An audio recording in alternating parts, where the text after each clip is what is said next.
Hello mga Kordapia. For this video, may papakita ako sa inyo at isi-share. So, kasi ang tagal ko na dito sa Singapore. So, para maiba naman, isi-share ko sa inyo yung usually kinakain dito ng mga local people. Especially yung mga Malaysian or di kaya mga Singaporean. Kasi, actually this food was originated in Malaysia. So, ito ay ang set nila na kinakain during breakfast time. So, meron ako ditong tinapay, meron din ako ditong itlog. Meron naman ako, aside sa itlog ko, meron naman itlog sila, di ba? And then, meron silang kape. So, yung bread naman is flat bread lang yun, yung malapad na bread. Tapos, tinos, nilagyan ng butter, at saka kaya. Yung kaya, yung made of coconut siya. I-search nyo kaya butter, ganun. So, makikita nyo, mayroon akong itlog na parang umaaso-aso. So, ang pagluto niyan is half-boiled. So, magpakulo lang kayo ng tubig. After nang kumulo yung tubig, kunin nyo, i-transfer nyo sa metal cup. Tapos, ilagay nyo naman yung hilaw na itlog. At ilagay lang doon, ibabad ng 7 minutes. After that, yan na yung kakalabasan. Yan, i-crack nyo sa maliit na parang platito na medyo malalim. And then, after that, so, by the way, dalawang itlog pala siya na set. Nakaset na siya kasi may kape pang kasama yan. So, ayan.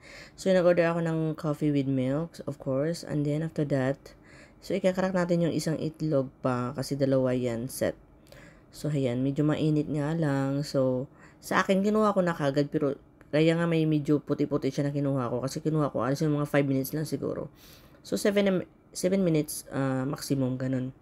So, ayan na siya. So, after that, syempre may naka-prepared silang soy sauce at saka white pepper. So, lagyan mo yung mga paminta, itimpla-timpla mo siya para hindi mo siya malalasahan na pure itlog talaga. Pero actually, hindi siya malangsa. Yan ang masasabi ko. But I don't know kung nalalansahan kayo. So, itry nyo yung mga nandito. Basta masarap siya, guys. Para sa akin, gusto ko siya. So, by the way guys, may kausap ako dyan. Tinatanong ko yung isang helper kung na-try niya na ba ito. Kasi Indonesian siya, sabi hindi pa. And after that, by the way pala, pag kayo, ilagay niyo yung itlog doon, takpan niyo siya sa may metal cup hanggang mag 7 minutes siya.